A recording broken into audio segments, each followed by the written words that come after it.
ಊಟ ಮಾಡಿ ಹೋಗಿ ರೂಮ್ನಾಗ ಮಕ್ಕಣ್ರಿ ಮಕ್ಕಣ ಅಂತಂದು ಯಾಕೆ ಎಬ್ಸ್ಬೇಕಂತ ನಾನು ಎಬ್ಸಿಲ್ರಿ.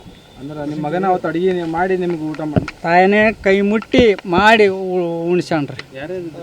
ಇಬ್ಬರೇ ಇದ್ದೀವಿ. ಆರಾಮಾಗ್ಯಾರ. ಆದ್ರೂ ಮಕ ಒಂದು ಥರ ಇತ್ತು, ಮಕ ಒಂದು ಥರ ಮಾಡ್ಕೊಳನಲ್ಲ. ಯಾಕೆ ಇವತ್ತು ಸಪ್ಪಗದೇನ ಅಂತ ನಾನು ಮನುಷ್ಯನಾಗನ ಅನ್ರಿ. ಆತನ ಏನು ಕೇಳಿಲ್ಲ. ಕೇಳಿದ್ರೆ ನನಗೆ ಹೇಳ್ತಿದ್ದಿಲ್ಲ, ತಾಯಿಗೆ ಹೇಳ್ತಿದ್ದ. ತಾಯಿ ಇಲ್ಲ ಅಲ್ಲಿ, ಇಲ್ಲಿ ಊರಿಗೆ ಬಂದ್ಬಿಟ್ಟಿಲ್ಲ. ಇದ ಸಮಸ್ಯೆ ನೋಡ್ರಿ. ಎಷ್ಟು ಗಂಟೆಗೆ ನೀವು ರೂಮ್ನಾಗ ಹೋದ್ರಿ? ಆಮೇಲೆ ನಾವು 5 ಗಂಟೆಗೆ ಹೋದಿವ್ರಿ ರೂಮ್ನಾಗ. ಊಟ 3:30 ಆಗಿತ್ತು ರೀ. 3:30 ಆಗಿತ್ತು. ಟಾರ್ಚರ್ ಬಗ್ಗೆ ಹೇಳ್ರಿ, ಒಂದು ಮಾತು ಹೇಳಿಲ್ಲ. ಒಂದು ಮಾತು ನಾನು ಕಿವ್ಯಾಕ ಹಾಕೇ ಇಲ್ಲ. ನಾನು ಕೇಳಿದೆ, ಏನಪ್ಪ ಏನು ಯಾಕೆ ಒಂದು ಸ್ವಲ್ಪ ಸಪ್ಪದಿ ಏನು ಅಂತ ಕೇಳಿದ್ರೆ, ಏನು ಬಿಡಪ್ಪ ಏನಿಲ್ಲ ಅದನ್ನೇನು ಕೇಳ್ತಿ. ಏನು ಅಡಿಗೆ ಮಾಡಿದ್ರು? ಚಿತ್ರಾನ್ನ ಮಾಡೀನಿ. ಅವರೇ ಅಲ್ಲ, PS ಇದ್ರೆ ಬೇಕಂತ ತರಿಸ್ಕೋಬೋದಿತ್ತು, ಬಟ್ ಅವರೇ ಅಡಿಗೆ ಮಾಡಿದ್ರು. ಅವರೇ ಮಾಡಿದ್ರು. ಸ್ವಂತ ತಾವೇ ಬಂದು ಟಮಾಟೆ ಹಣ್ಣು ಉಳ್ಳಾಗಡ್ಡಿ ತಾವು ಕೊಯ್ದ್ರಿ. ನಾನು ಮೆಣಸಿಕಾಯಿ ಕರಿಬೇವು ನಾನು ಕೊಟ್ಟೇನಿ ರೀ. ಸ್ವಲ್ಪ ಮಕ ಸಪ್ಪತ್ರಿ, ಕಪ್ಪತ್ತು ಮಕ ಸಣ್ಣ ಮಾಡಿದ್ದ. ಯಾಕೆ ಮಕ ಸಣ್ಣ ಮಾಡ್ಯಾನ ಈತ ಏನಪ್ಪ ಅಂತ ಕೇಳಿದೆ. ಆದ್ರೆ ನಾನು ಮುಂದೆ ಏನು ಹೇಳ್ಕೊಂಬಲ್ಲ ರೀ. ಈಗ 5 ಗಂಟೆಗೆ ರೂಮ್ನಾಗ ಹೋದ್ರಲ್ಲ, ಹೆಂಗಿತ್ತು ಬಾಡಿ? 5 ಗಂಟೆಗೆ ಓದ್ನಲ್ರಿ. 5 ಗಂಟೆಗೆ ಅದನ್ನು ಮಕ್ಕಳನ ಎಬ್ಸಬಾರ್ದ ಅಂಬದ್ರ ನನಗೆ. ಮಕ್ಕಳನ ಎಬ್ಸಬಾರ್ದು, ಯಾಕೆ ನಿದ್ದೆ ಕೆಡಿಸ್ಬೇಕು ಅನ್ನೋದ ನನಗೆ.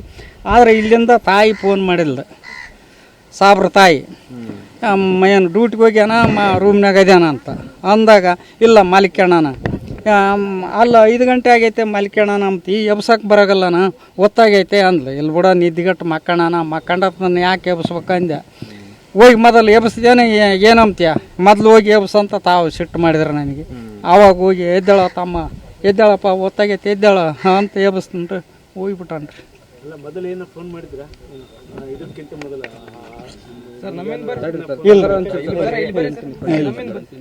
ಅಲ್ಲ ಅಜರ ಬಾಡಿ ಹೆಂಗಿತ್ತು ಅವಾಗ?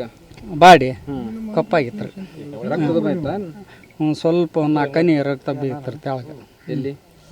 ಮುಂದೆ ಏನು ಉಳ್ಪಕ್ಕಿಲ್ಲಿ ಮಕ್ಕಳಿದ್ನಲ್ರಿ, ಮುಂದೆ ರಕ್ತ ಬೀತ್ತು. ಆಮೇಲೆ ಏನು ಮಾಡಿದ್ರಿ? ಆಮೇಲೆ ಹೋಗಿ ಹಿಂಗೆ ಉಳ್ಸಾಡಿ ಎಬ್ಬಿಸ್ದೆ. ಎದ್ದೇಳಲ್ಲ.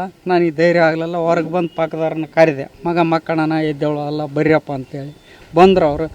ರಾಮ ಅಂದ್ರೆ ಮತ್ತು ಅವ್ರಿಗೆ ಇದಾಯ್ತು, ಆಂಬ್ಲೇಷನ್ ಕರಿ ಅಂತೇಳಿ ಫೋನ್ ಮಾಡಿದ್ರು. ಆಂಬ್ಲೇಷನ್ ಬಂತು. ಆಸ್ಪತ್ರೆಗೆ ಹಾಕ್ಯಂಡು ಹೋಗಿ ಅದು ಏನು ಇದು ಮಾಡೋದು ಆಸ್ಪತ್ರೆಗೆ ಇದು ಮಾಡಿದ್ರು. ಇದು ಮಾಡಿದ ಮೇಲೆ ಬಾಡಿ ಹೋಗಿತ್ತು ಅಂತ ಆಸ್ಪತ್ರೆಗೆ.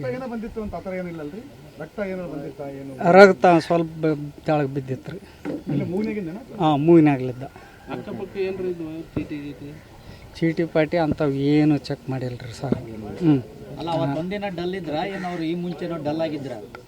ಅವತ್ತು ಒಂದೇನ್ರಿ.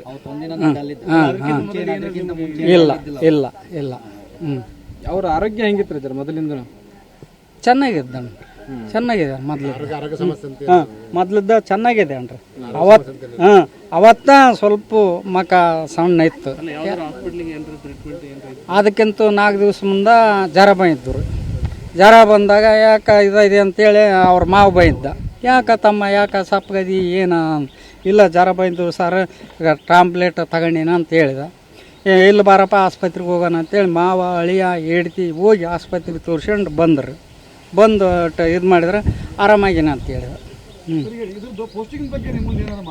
ಯಾವುದ ಸುದ್ದಿನ ತೆಗ್ದಿಲ್ರಿ. ಇಲ್ಲ ಅದು ಒಂದು ಸುದ್ದಿ ತೆಗ್ದಿಲ್ರಿ.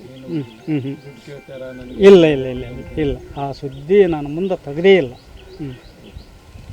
ಈಗ ಈ ಥರ ಘಟನೆ ನಿಮ್ಮ ಮಗಗಾಯ್ತು, ಈ ಥರ ಘಟನೆ ಮುಂದೆ ಆಗ್ಬೇಕು, ಏನಾಗ್ಬೇಕು?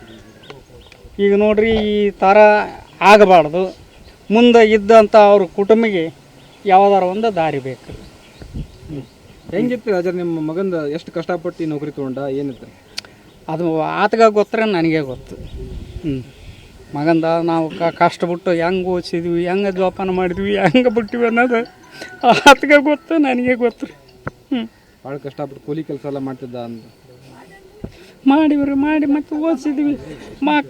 ಕಡ್ಲಿಂದ ಒಂದಷ್ಟು ಸಂಪತ್ತಿತ್ತು, ಆದ್ರೆ ಉಣಗೊಡ್ಲಿಲ್ಲ ದೇವರು.